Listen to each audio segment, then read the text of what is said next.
¿Qué tal? ¿Cómo están? Muy buenas tardes cuando son las 2 menos cuarto de este lunes 6 de septiembre y arranca aquí una semana que va a ser desde luego muy señalada en el calendario porque empieza el nuevo curso escolar, el tercero en tiempo de pandemia, por eso los escolares van a seguir manteniendo las medidas de seguridad.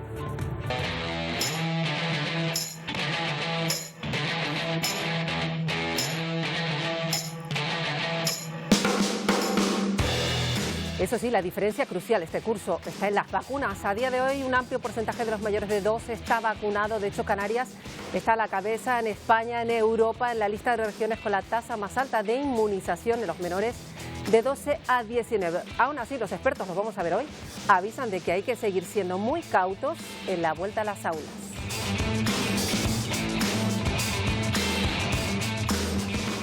Bueno, y un dato positivo, sigue la tendencia a la baja en cuanto al número de contagios aquí en Canarias. En la última actualización se contabilizan 105 nuevos positivos, eso sí, Nacho Cabrera, ha habido que lamentar 4 fallecidos. Sí, entre ellos un joven de tan solo 26 años sin patologías previas en la isla de Tenerife. La noticia positiva, ese descenso en el número de contagios. Hacía 3 meses que no se registraba una cifra tan baja. Desde el pasado 7 de junio pasa justo lo contrario, por ejemplo, que en Estados Unidos, donde los casos siguen aumentando. El país roza ya los 40 millones de contagios desde que se inició la pandemia. Bueno, eso aquí en Canarias, enseguida vamos con los datos, pero hablaremos de la escasez de vacunas que se da en países como Colombia. De hecho, allí se han formado largas filas en los puntos de vacunación de Bogotá. A pesar de estar en cola durante horas, muchos se quedan sin vacunarse, así llevan todo el fin de semana y hoy están a la espera de que les lleguen dosis de Janssen que les ha prometido el gobierno colombiano. Una imagen distinta la encontramos en Costa Rica, allí acaban de llegar 70.000 dosis contra la COVID que ha donado España, parte de la cooperación que el gobierno español brinda a nivel global en la emergencia sanitaria. Hay un asunto bien distinto, 4 personas han muerto en un tiroteo, ha sido en Florida. Entre ellas un bebé de solo 3 meses y su madre, el autor, un exmarine estadounidense que fue detenido después de resultar herido por la policía. Y mientras desde Canarias no dejamos de mirar a Afganistán porque la población huye y se dirige a la frontera con Pakistán. Sí, de hecho es una frontera que por ahora permanece cerrada. De hecho, también la comunidad internacional pide no poner barreras a la crisis humanitaria que está viviendo Afganistán. Por otro lado, los talibán aseguran haberse hecho con la última provincia libre de su control, pero las resistencias afganas los desmienten y dicen por ahora no lo tienen. Bueno, ya en Madrid este mediodía se ha celebrado el acto de apertura del año judicial, una ceremonia presidida por el rey en el que el presidente del Consejo General del Poder Judicial, Carlos Lesmes, ha mandado Silvia Mascareño un mensaje a Pedro Sánchez, también a la oposición. Sí, Lesmes ha aprovechado el acto solemne de hoy con presencia del rey para lanzar un recado a Partido Popular y Partido Socialista. Les pide que acabe con una situación que califica como insostenible, que cumplan la Constitución y garanticen la independencia de los tribunales. Tribunales que, por cierto, en los próximos meses tendrán que decidir sobre cuestiones de mucho calado político y social.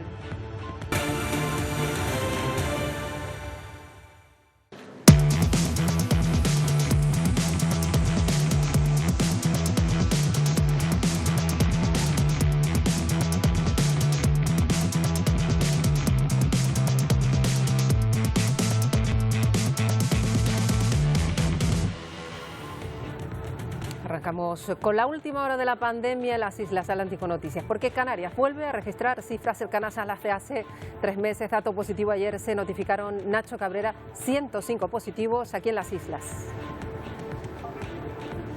Sí, para que se hagan una idea, concretamente el pasado 7 de junio se notificaron 104 contagios. Ayer, casi 3 meses después, se registraron 105 nuevos casos. La incidencia acumulada se sitúa en 44 puntos a los 7 días y en 111 puntos a los 14 días. Hay que lamentar en las últimas 24 horas el fallecimiento de 4 personas, como decíamos, una de ellas de tan solo 26 años en la isla de Tenerife que no tenía patologías previas. Y en el resto del estado se sigue luchando para doblegar esta quinta ola. Por ejemplo, países como Madrid y Barcelona ya están experimentando leves descensos en el número de contagios diarios, pero otras como Castilla y León, Extremadura o Cantabria han experimentado leves repuntes durante la última semana.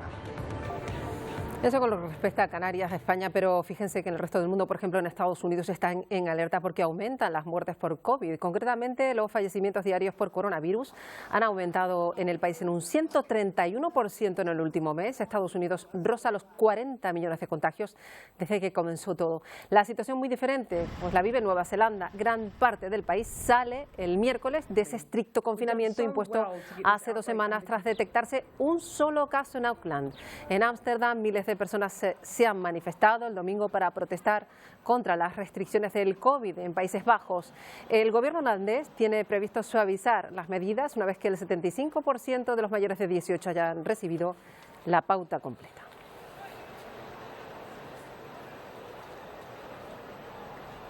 Bueno, hay países en los que sobran, como Estados Unidos, pero hay otros en los que faltan vacunas. Y esto es una seria preocupación en Colombia, por ejemplo. Faltan dosis de Pfizer, también de Moderna. En Bogotá, muchos ciudadanos tienen que hacer cola para tratar de recibir una dosis. Muchos se van a casa sin ella a espera de noticias. El gobierno colombiano pide un préstamo de vacunas a Estados Unidos. No, señor, todavía en este momento no ha llegado Moderna al país. Esta fue la información que encontraron en la mañana algunas personas en los puntos de vacunación en Bogotá. Una fila de 2 horas y llegué faltando 20 para las 7. Me dijeron a las 9:30 de la mañana que no, que sin cita no podíamos entrar. Nos mamamos toda esa fila. Hay escasez de vacunas de Moderna y de AstraZeneca, tal como lo muestran estos carteles que están en la entrada de algunos centros de inmunización. Y llego aquí a compensar de la 68 y resulta que no hay AstraZeneca, que tengo que estar pendiente de los medios de comunicación para que esté informado cuándo llega la vacuna. Estamos a sábado y todavía no llegan. Estamos entonces, bueno, a la espera. Vendré mañana nuevamente. Sin embargo, algunas personas contaron con mejor suerte, como Laura, de 19 años de edad, que logró encontrar una dosis de Pfizer. Gracias a Dios nos vacunaron, ya saliendo para la casa.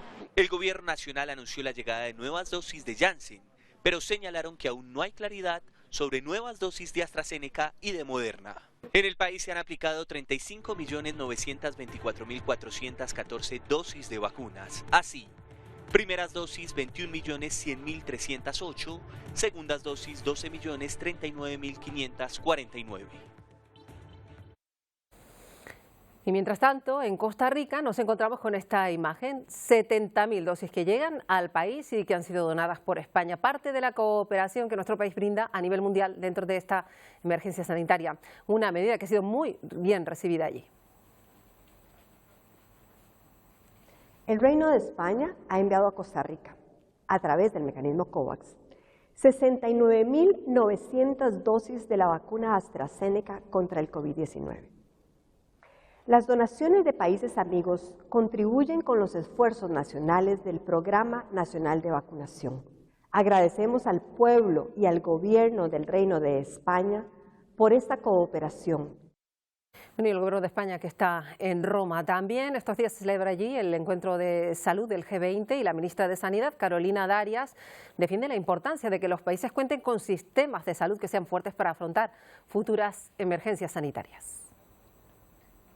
Desde España hemos puesto de manifiesto la importancia de contar con sistemas públicos de salud potentes, fuertes, como el nuestro, como el español, para dar una respuesta anticipada y coordinada que permita prevenir futuras emergencias sanitarias, especialmente desde la modernización de los equipamientos de alta tecnología, como estamos haciendo en España, pero también del fortalecimiento de la atención primaria.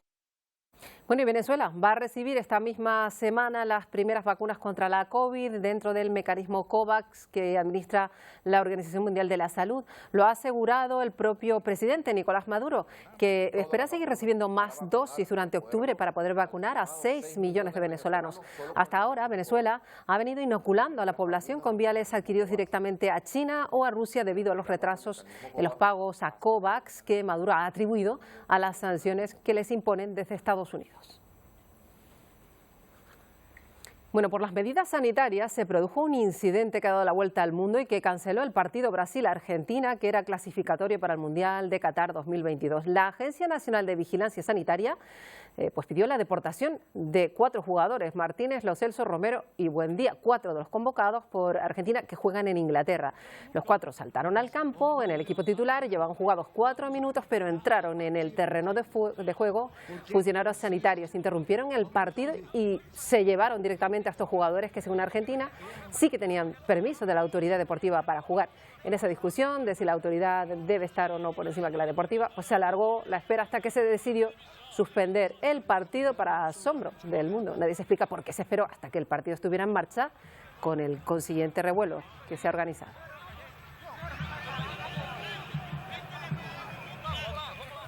Bueno, vamos a hablar en este punto aquí en Atlántico Noticias de la evolución de la pandemia, de las asignaturas pendientes que tenemos ahora que arranca el curso, con Lucas González, que es epidemiólogo, colaborador de este programa de Atlántico Noticias y que nos atiende un día más desde Escocia. Lucas González, bienvenido. Buenas tardes. Bueno, empezamos, Lucas, si te parece, un pequeño balance de cómo está la pandemia a día de hoy en Europa, aunque sea de forma general, a tu juicio. Sí, la pandemia está siguiendo su curso, está produciendo un número de contagios que en muchos sitios es mayor que el que estaba produciendo el año pasado a estas alturas. Estamos ahorrándonos fallecimientos y casos graves gracias a las vacunas, pero lo que nadie sabe, y solo nos enteraremos con retraso, es si nos estamos ahorrando casos de COVID persistente. Mi sospecha es que no nos estamos ahorrando mucho de eso. Claro, porque ahora estamos enfrascados en todo este proceso de vacunación tan exitoso, por otra parte, cuando menos en Europa. Lucas, pero no debemos fiarlo todo a las vacunas, ¿no?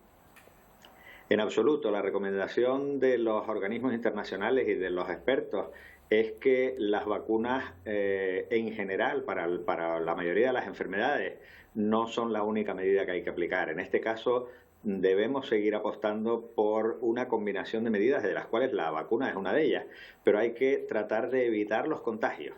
Y eso requiere tener prudencia y desarrollar medidas concretas. Las medidas concretas no son solamente las medidas que tomamos los particulares, de ponernos mascarilla y abrir la ventana, sino que son todas esas otras medidas de facilitar el uso de pruebas rápidas, de facilitar que haya ventilación en los locales de pública concurrencia y todas las demás medidas. Hay que usar todas las lonchas del queso. Es posible que tengamos que inventar alguna más. Efectivamente, esa estrategia de la que hemos hablado en alguna que otra ocasión, de sumar todas las medidas posibles para que así pues la estrategia sea aún más efectiva, algo que sí se lleva a cabo en países como en Nueva Zelanda, lo contábamos hace un momentito, se va a abrir ahora el país después de pues casi semanas, un mes cerrado, solo por un caso. Es la absoluta diferencia a lo que se hace en Europa, ¿no? El problema es un problema que en parte es de liderazgo y en parte es de decisión colectiva. Es decir, ¿vamos a seguir permitiendo que el virus tome la iniciativa y nosotros ir por detrás? ¿O vamos a tomar nosotros la iniciativa? En este momento hay mucha gente que está optando por tomar la iniciativa de forma individual o colectiva. Como es el caso de Lucas González, que está también en esa iniciativa ciudadana Cero COVID, tratando de que se conciencien de la importancia de la suma de todas esas medidas, todavía en este punto de la pandemia, seguir así, ¿verdad? Sí, el objetivo ya es ir un poco más allá de la conciencia, porque lo sabemos, cuando alguien quiere dejar de fumar, primero tiene que tener conciencia de que hay un problema, luego tiene que tomar la decisión y al final tiene que tomar los pasos concretos para hacer el cambio de hábito. Lo mismo para empezar a hacer ejercicio, ¿no? En este caso, la conciencia existe, hay muchísimos ciudadanos que están decididos ya a hacer algo, y lo que está ocurriendo es que hay un montón de organizaciones, incluyendo algún sindicato, que están tratando de promover que se tomen las acciones concretas. Una vez que tomemos las acciones concretas, muchos creemos que eso va a aumentar la conciencia. Y ahora que estamos justo en el momento en el que está a punto de empezar el colegio, al menos en España, ya en lugares como Reino Unido ya ha comenzado, pero ¿qué deben tener en cuenta los padres? Deben estar igual de presentes las medidas de seguridad de los niños, tal y como se plantea en el curso, ¿no? Por lo menos aquí en Canarias, en el resto de España. No solamente igual, sino más. Es decir, esta variante es más contagiosa. Con las variantes anteriores teníamos alguna duda de si los niños transmitían mucho o poco o regular. En este caso la duda está totalmente despejada. Los niños transmiten, los niños tienen en algunos casos, no muy frecuentes, pero suficientes como para preocupar, COVID persistente y y hay que tomar medidas. Esas medidas en Canarias son más fáciles que otros sitios. Nosotros podemos ventilar sin tener demasiado frío, pero hay que ventilar, hay que seguir teniendo esa conciencia, hay que tener las mascarillas bien ajustadas. Nosotros vamos a proponer ahora y a promover que la gente fabrique para sí mismos y para otros ajustadores para las mascarillas, para que aumenten la eficacia de las cosas que ya tenemos. Bueno, pues estaremos muy pendientes de este arranque de curso, esperemos que sigan adelante pues todas esas medidas como promueven muchos pues especialistas, entre ellos Lucas González. Hasta una próxima ocasión. Muchas gracias a todos, un saludo. Bueno, hablamos del curso escolar inminente aquí en Canarias. Los pediatras también avisan de que el regreso a las aulas no debe hacerse desde el exceso de confianza que nos da la campaña de vacunación, como decía pues nuestro invitado. Los menores de 12 años, ya saben, no están vacunados y esto implica que van a ser más susceptibles de contagiarse y de propagar el virus. Esto decía en Buenos Días Canarias el presidente de la Sociedad Canaria de Pediatría.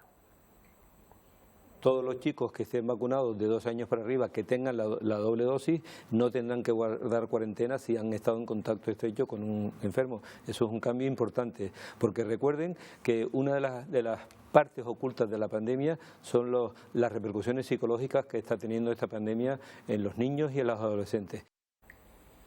El caso es que empieza este segundo curso presencial en medio de la pandemia. En el anterior se mantuvieron bajo mínimos los contagios en los colegios y por eso las medidas pues, son muy parecidas en este curso.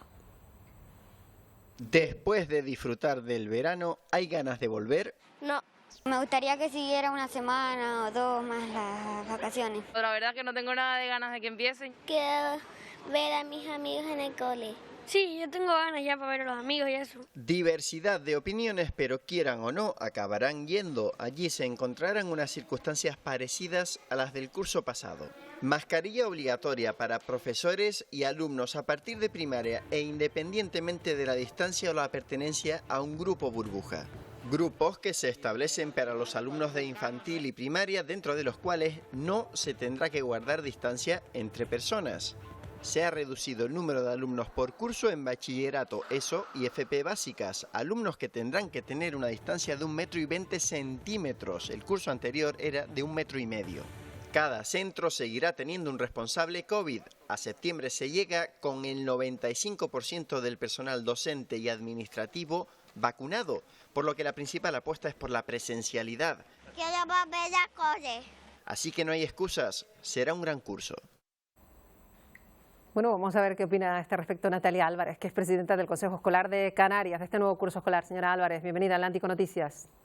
Buenas tardes, muchas gracias. Bueno, en cualquier caso, este curso, por más vacuna que haya, es todo un desafío para toda la comunidad educativa y, eso sí, con esa arma que supone la vacuna, pero sin dejar las precauciones, ¿verdad?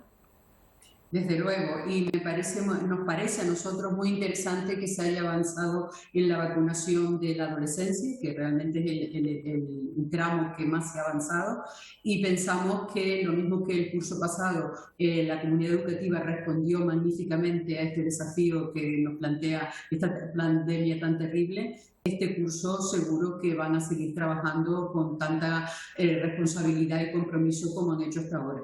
Sobre todo porque hay que recalcar el éxito que supuso el curso pasado. El año pasado estábamos inmersos en él y quizás no se hizo pues ese hincapié en lo que supuso que en España apenas se paralizara la actividad educativa cuando sí ocurrió, y lo contábamos aquí en Italia, o ocurrió en Reino Unido, incluso en Francia, con periodos concretos sin clase, ¿no? Sin clase presencial, me refiero. Sí, sobre todo porque Canarias apostó desde el primer momento por la presencialidad, con todos los problemas añadidos que eso suponía de organización y de seguridad y sobre todo de cumplimiento de unos protocolos muy estrictos establecidos por Salud Pública. Y en eso la comunidad educativa, liderada por supuesto por el profesorado y los equipos directivos de los centros y el personal no docente que trabaja en los centros, pero también hay que tener en cuenta el respaldo de las familias, el respaldo de todos aquellos sectores que trabajan en educación y que se vieron concernidos en este tema desde el transporte, los comedores o los propios ayuntamientos. Efectivamente, hay varias cuestiones que ya están claras porque ya los protocolos se elaboraron en el curso pasado, pero hay novedades para este. Por ejemplo, el hecho de la posibilidad de tener que pedir ese certificado de vacunas a los profesores, a los funcionarios públicos. Luego está la cuestión de los menores, si se puede o no pedir. Ahí está todavía el debate y la decisión pendiente de lo que tomen Sanidad y la Consejería de Educación, ¿no? Yo creo que nosotros creemos que lo mejor que puede ocurrir es que se tomen las medidas más protectoras posibles que garanticen esa seguridad y sobre todo teniendo en cuenta que el virus no se ha ido, así de claro, las cepas cada vez son más contagiosas y hay que mantener ese espacio de cuidado, ese espacio de burbuja, como usted bien ha dicho, de burbuja general, no solamente la burbuja de grupo que se ha establecido, que nos ha parecido muy correcta, sino de burbuja general de que el espacio educativo sea un espacio seguro. Eso es una garantía fundamental.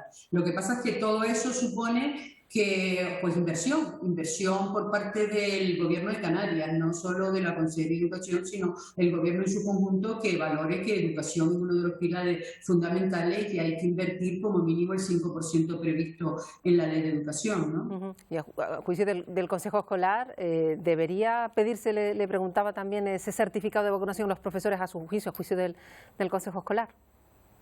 Nosotros el tema específicamente no lo hemos tratado porque ha surgido este verano, ¿no? Hace poco tiempo que el Gobierno de Canarias ha planteado esa posibilidad. Lo estudiaremos inmediatamente, que tenemos la próxima semana, posiblemente tengamos ya las primeras reuniones, pero lo que sí tiene claro el Consejo Escolar, que lo que tiene que asegurarse es que ese espacio educativo sea seguro. Eso es muy importante para nosotros y para nosotras, de que se cumplan todas las medidas que garanticen esa seguridad. Bueno, pues Natalia Álvarez, estaremos muy pendientes de cómo arranque el curso aquí en Canarias. Esperemos que sea aún más exitoso que el anterior. Gracias por atendernos. Nosotros lo que deseamos es que mucha suerte y mucha fuerza a la comunidad educativa en su conjunto para que lo hagan tan bien y tan comprometido como el año pasado. Gracias, señora Álvarez. Buenas tardes, gracias a ustedes. Bueno, vamos a volver a Madrid porque hace muy poquito se celebraba el acto de apertura del año judicial, algo que tenía todos los medios pendientes. Del presidente del Consejo General del Poder Judicial ha pedido de nuevo, Silvia Mascareño, que se renueve la institución. Sí, una vez más arranca este año judicial marcado por ese bloqueo del órgano de gobierno de los jueces, algo que ha quedado patente en todos los discursos, pero sobre todo en las palabras de Carlos Lesmes, presidente del Tribunal Supremo y también del Consejo General del Poder Judicial, que ha aprovechado esta sesión solemne en presencia del rey para dar un tirón de orejas a los partidos políticos, para pedir que acabe con una situación que califica como insostenible, pedirles que cumplan con la Constitución y que garanticen la independencia de los tribunales, unos tribunales que, por cierto, en los próximos meses tendrán que decidir sobre cuestiones tan importantes como la prisión permanente revisable, el decreto del estado de alarma o incluso la ley del aborto. Y todo mientras no hay visos de alcanzar un acuerdo a corto plazo para desbloquear un órgano de gobierno de los jueces que lleva en esta situación más de 1000 días. Urge, por tanto, y por el bien de todos, que nuestra institución desaparezca del escenario de la lucha partidista y que las fuerzas políticas concernidas, con patriotismo constitucional y generosidad, alcancen en las próximas semanas el acuerdo necesario para la renovación. No hay mayor politización de la justicia que bloquear la renovación del Consejo General del Poder Judicial. Y lo que pedimos desde el Gobierno es al Partido Popular, que es quien está causando esta situación, proceda a entrar en el acuerdo a renovar el Consejo General del Poder Judicial, porque es una situación democráticamente insostenible. Más cuestiones en Valencia. Hoy pasará a disposición judicial el hombre detenido por apuñalar mortalmente a su madre de 80 años y herir a su padre de 83 en la casa familiar. El presunto autor de los hechos estaba ingresado desde el viernes en un centro hospitalario. Por esa razón aún no había pasado a disposición del juez. El detenido compareció ante el juzgado de instrucción número 4 de Moncada y, según fuentes de la Guardia Civil, pues no tenía antecedentes de denuncias. Y en Córdoba, el domingo, un niño de 4 años falleció a consecuencia de las heridas que le provocó las mordeduras de un perro. Todo ocurrió a las 3 de la mañana. El animal, un pastor belga que estaba destinado a la protección exterior de la vivienda, entró en el dormitorio del menor. La policía investiga lo ocurrido. El animal está bajo custodia junto a los otros 4 perros que también estaban en la finca donde ocurrió todo. Vamos con otros asuntos. En México, el gobierno de Venezuela y la oposición negocian para lograr acuerdos políticos. Por ahora es un diálogo en fase inicial. A pesar de las críticas, el presidente Nicolás Maduro a los opositores, se espera que tarde o temprano se llegue al primer acuerdo, que sería para la compra de vacunas y suministros médicos. Por eso estamos aquí. Este viernes se reunieron cara a cara por primera vez en México las delegaciones de la Plataforma Unitaria de Venezuela y los representantes del gobierno de Nicolás Maduro, quienes llegaron a la capital mexicana para presentar peticiones en torno a las garantías económicas y buscar que se levanten las sanciones, así como se descongelen los activos del país en el exterior. Nosotros traemos puntos que inciden directamente sobre la vida cotidiana de las venezolanas, de los venezolanos, puntos relacionados con la economía, con la atención social de la población, con la atención de la pandemia. Son puntos fundamentales que traemos y yo creo que este trabajo arduo va a rendir frutos. La Plataforma Unitaria de Venezuela decidió incorporar a Freddy Guevara al equipo negociador que se ha venido reuniendo con el oficialismo en las instalaciones del Hotel Sofitel, en donde Luis Aquiles Moreno, de la oposición, se refirió a las expectativas de esta ronda de negociaciones. Esperamos llegar a acuerdos importantes en beneficio del país. En esta ronda se espera que los diálogos se enfoquen en los temas de economía y elecciones en el marco del memorando de entendimiento firmado a mediados de agosto en la sesión inaugural de estas negociaciones facilitadas por Noruega y en las que Rusia y los Países Bajos están presentes en calidad de observadores. Celia Mendoza, Voz de América, Ciudad de México. 4 personas han muerto. Ha sido en un tiroteo en Florida, entre ellas un bebé de solo 3 meses y su madre. El autor de este nuevo tiroteo en Estados Unidos es un ex marine que disparó contra varias viviendas en la ciudad de Lakeland. Fue detenido tras resultar herido por la policía. Según ha trascendido, supuestamente se encontraba bajo los efectos de las drogas. Y mientras la administración Biden ordena la regulación del mercado de armas en el estado de Texas, ha entrado en vigor una ley que permite llevarlas sin permiso ni entrenamiento alguno. La medida sigue provocando controversia, sobre todo por los altísimos índices de violencia en ese país. Para portar un arma de fuego en Texas, ahora solo necesitas el dinero para comprarla. Esta semana entró en vigor la ley que permite la posesión de un arma de fuego sin necesidad de un permiso ni un entrenamiento para poseerla. La ley permite que cualquier persona de 21 años o más pueda portar una en público siempre que no enfrente una prohibición expresa. Los criminales están armados, entonces es solamente justo que también tengamos la misma oportunidad para igual poder defendernos de la gente que nos quiere hacer daño. El controversial estatuto entró en vigor en medio de un alza del 14% en incidentes violentos donde estuvo involucrada un arma de fuego en el estado de Texas, según la organización Gun Violence Archive, que guarda registros de al menos 3.200 casos del 1 de enero al 1 de septiembre de este año. Algunos jefes policíacos del estado han mostrado su desacuerdo con la ley, argumentando que el estatuto hará más difícil su trabajo. Si estás con un arma, aunque seas bueno, yo no sé eso. Todo lo que sé es que eres una persona con un arma. Texas es uno de varios estados conservadores donde se ha legislado recientemente para flexibilizar el porte de armas. Por lo pronto, en Texas, el tema continúa causando división entre sus residentes. Cuando los delincuentes tienen un arma, ¿tienen licencia? No, no la tienen. Entonces, ¿por qué deberíamos tener licencia? ¿Le gustaría ir a un restaurante y sentarse donde la gente tiene armas por todas partes? ¿Cómo se puede saber quién es el criminal y quién es la policía? Arnaldo Rojas, Voz de América. Mientras seguimos muy atentos desde Canarias de todo lo que ocurre en Afganistán, ante el control talibán del aeropuerto, los civiles huyen ahora por la frontera terrestre con Pakistán. Isiar tiene los datos, adelante. Sí, por ahora esa frontera con Pakistán se mantiene cerrada. Por ello, la comunidad internacional pide no imponer barreras a la crisis humanitaria que se está viviendo en el país. Además, a la zona llegan muchos afganas y afganos que viven situaciones como la de este fin de semana. Los talibán perpetraron un atentado suicida que dejó al menos 3 muertes y más de una veintena de fallecidos. También los insurgentes han informado se han hecho con la última provincia libre, la provincia de Panjshir. Sin embargo, las fuerzas de resistencia afganas lo desmienten, asegura que continúan a pie de batalla contra ellos y que por ahora no han logrado el control. Además, el país se sume en una auténtica crisis. La situación de hambruna, también que los bancos solo dejan extraer unos 160 euros por persona y por semana, y por otro lado, productos importados de primera necesidad no están llegando debido al bloqueo. Y a todo esto se le suma otro problema, otra cuestión más, y es que el Pentágono, Estados Unidos, advierte en cualquier momento se puede dar una auténtica guerra civil entre más de 13 grupos étnicos distintos. Panjshir era la última provincia de Afganistán no ocupada por los talibán y lo era de forma histórica porque en su momento incluso resistió a la conquista soviética.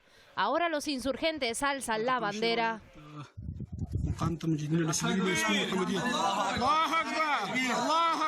y muestran cómo se han hecho con el terreno. El nido de terrorismo en Panjshir está bajo control, dice el portavoz Mujahid, y añade, asimismo la guerra se acaba en el país. Sin embargo, las resistencias afganas le desmienten y dicen seguir luchando en puntos estratégicos. 3 semanas después, las milicias no han conformado un gobierno. Esto, unido a las dificultades en el aeropuerto de Kabul, complican la situación y prevén una auténtica crisis. Los países que financiaban el 75% del gasto público han cerrado el grifo. Y el resultado, médicos, maestros y otros funcionarios sin cobrar. Tampoco hay dinero para las importaciones y la población comienza a sentir hambre. Los bancos solo dan dinero a cuentagotas, unos 165 euros por persona a la semana, y de ahí las largas colas en las sucursales. El Pentágono ya advierte, la guerra civil es muy probable, al igual que la reconstitución de Al-Qaeda o el crecimiento de los grupos terroristas, en la semana donde se conmemora el 20 aniversario de los atentados del 11S. Complicadísima situación que ha desafiado un grupo de mujeres, se ha manifestado este fin de semana en plena capital, en Kabul, pidiendo a los talibán que garanticen igualdad de derechos en ese país y que les permitan a las mujeres tener un lugar en el nuevo gabinete. El futuro de las mujeres afganas ha sido objeto de muchísimas discusiones desde que los talibán tomaron el poder el 15 de agosto. Es la tercera protesta similar que hacen grupos de mujeres en menos de un mes.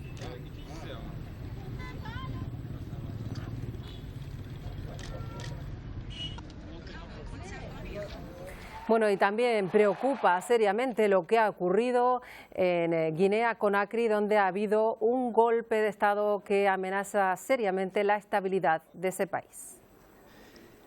Es Alpha Condé, presidente de Guinea-Conakry, rodeado por los soldados que lo acaban de capturar tras asaltar la residencia presidencial. Tras detener al presidente, decidimos disolver la Constitución, las instituciones y el gobierno actual, también cerrar las fronteras terrestres y aéreas. Así lo afirma el teniente coronel Mamadi Doumbouya, responsable de las fuerzas especiales tras liderar el golpe de Estado en el país africano. En las calles de la capital, explosión de júbilo. El pueblo guineano es libre, dice uno de los miles de residentes que celebra el derrocamiento de Alpha Condé.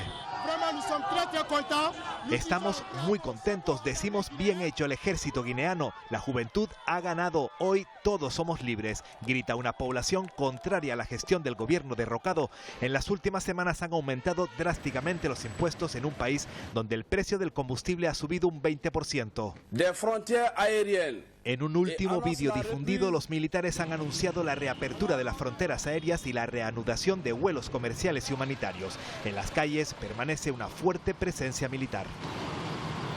Y 4 años después de la violenta campaña del ejército de Myanmar contra los Rohingya, que provocó ese éxodo masivo de la población, 900.000 refugiados de esta etnia viven en Bangladesh, 154.000 en Malasia, y en estos 3 países la situación de estas personas es terrible, pero pasa desapercibido en este contexto de pandemia aún más.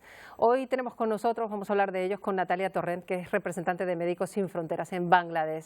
La tenemos ya aquí en Atlántico Noticias. Natalia Torrent, bienvenida. Hola, buenas tardes. Son un grupo de población que son discriminados, estigmatizados como portadores incluso de enfermedades, y lo peor, se les niegan los derechos básicos como la asistencia médica, ¿no? Efectivamente, los Rohingyas son una etnia de Myanmar que desafortunadamente, como mencionabas, hace 4 años, debido a la violencia directa hacia ellos, tuvieron que huir de su país, Myanmar, y tomar refugio en Bangladesh, donde están reubicados en la zona del sur, donde se han tenido que montar y se tuvieron que montar unos campos para acogerlos, y donde realmente están en una situación y en un país donde sus derechos básicos como asistencia a salud o derecho al trabajo, derecho a comunicación, a comunicarse, no están respetados. Claro, ¿y cuál es la situación de estas personas? Porque es insostenible, porque no pueden regresar a donde ellos quieren regresar, a lo que ellos consideran su hogar, pero tampoco se les atiende. Por ejemplo, en este contexto de pandemia, no están ni siquiera incluidos en las listas de vacunación. ¿Cómo va ese asunto? Bueno, efectivamente, los rohingyas, cuando hablas con ellos y cuando nuestros compañeros que están en las clínicas hablan directamente con ellos, su deseo es poder volver a Myanmar, de donde son originarios. La situación en Myanmar, a raíz del golpe de Estado que pasó en febrero, no es la más propicia para su retorno y desde hace 4 años están ubicados, como decía, en Bangladesh, en la zona del sur, en unos campos de desplazados que estuvieron montados con una visión totalmente temporal, donde las condiciones de vida no son las mejores y sobre todo en temas de hacinamiento, en temas de agua y saneamiento, lo que propicia es que se desarrollen y que les afecten enfermedades que son puramente prevenibles, ¿no? Claro. Lo que vemos en los campos, efectivamente, lo que vemos en los campos es estamos en una emergencia recurrente, cuando no es sarampión, es difteria y es cierto que con la pandemia del COVID, si en todos los sistemas de salud ha sido afectados, aquí también, porque vimos que se impusieron unas restricciones de movilidad, lo que hizo que fuera mucho más complicado poder acceder a las estructuras de salud, a los hospitales. Veíamos a mamás embarazadas teniendo dificultades en llegar a tiempo a los hospitales para poder tener una cesárea o también a bebés llegando tarde. Efectivamente, han habido bastante problemas para que se les pudiera incluir en las campañas de vacunación. Afortunadamente, desde hace 3 semanas se han podido vacunar a la población de más de 55 años, de la población rohingya, y ahora estamos esperando que se puedan incluir otras franjas de edades también en la vacunación de COVID. Por eso es tan importante, ¿verdad?, la labor que realiza Médicos Sin Fronteras atendiendo a estas personas, ¿no? Intentamos, somos una pequeña pieza dentro del gran sistema, pero sí estamos aquí delante y estamos intentando ayudar con todo lo que podamos, sobre todo en la asistencia médica y humanitaria a esta población. Bueno, pues agradecemos muchísimo a Natalia Torrent que nos haya contado, aunque sea así en una pincelada, la terrible situación que atraviesan estas personas de la comunidad rohingya. Gracias por atendernos. Gracias a vosotros por tenernos. Buenas tardes. Bueno, una labor inmensa que realizan los integrantes de Médicos Sin Fronteras, de las que siempre nos hacemos eco. Vamos a cambiar ahora de asunto. Nos venimos aquí a Canarias porque hay un día señalado también esta semana. La música y el baile no van a faltar, las fiestas del Pino, aunque eso sí, de forma controlada por la pandemia, como todo. Tras la bajada ayer de la Virgen desde su camarín, el Camino de Terror vuelve a congregar a los peregrinos, pero se insiste en mantener la responsabilidad, ¿verdad, Isaías Santana? Sí, durante la mañana ha sido un goteo incesante de peregrinos que se han acercado hasta esta villa mariana de Terror para visitar a su patrona. Ahora mismo, como están viendo tras de mí, la basílica se encuentra cerrada. Estará cerrada de 2 a 4 de la tarde para su desinfección. Tras la bajada del camarín, como decías de ayer, la jornada culminaba con un concierto de los Gofiones que contó además con otros artistas invitados. La Virgen se quedará en el altar mayor hasta el próximo 26 de septiembre, precisamente para que no se produzcan aglomeraciones. Las autoridades piden que se vengan a visitar a la patrona, pero a lo largo de las próximas semanas y no solo en la víspera. Mañana no se celebrará la tradicional romería ofrenda, la imagen será trasladada, eso sí, hasta esta puerta principal. Aquí estará de 9 de la noche a 12 de la madrugada y por cierto que a mediodía también se celebrará una ofrenda simbólica en la que participarán todos los alcaldes de los distintos ayuntamientos de esta isla de Gran Canaria. Muchas gracias, Isaías. Pues ya ven todos los servicios informativos, todos los programas pendientes de lo que se vive allí en Terror en este año tan especial de nuevo. Nosotros nos vamos a ir ya, pero lo hacemos con un cumpleaños. Se celebró ayer, pero no queremos dejarlo pasar porque Freddie Mercury habría cumplido el domingo, ayer, 75 años, un artista eterno que dejó momentos inolvidables para la historia de la música, como este.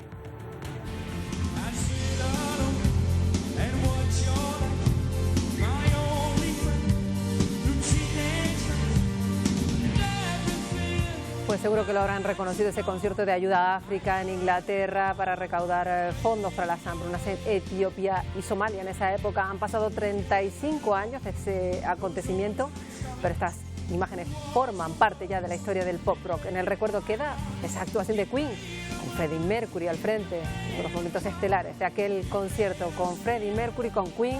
Les decimos adiós, ya saben que nada, llega el Telenoticias primera edición con la crónica informativa de este lunes en Canarias. Nosotros regresamos mañana.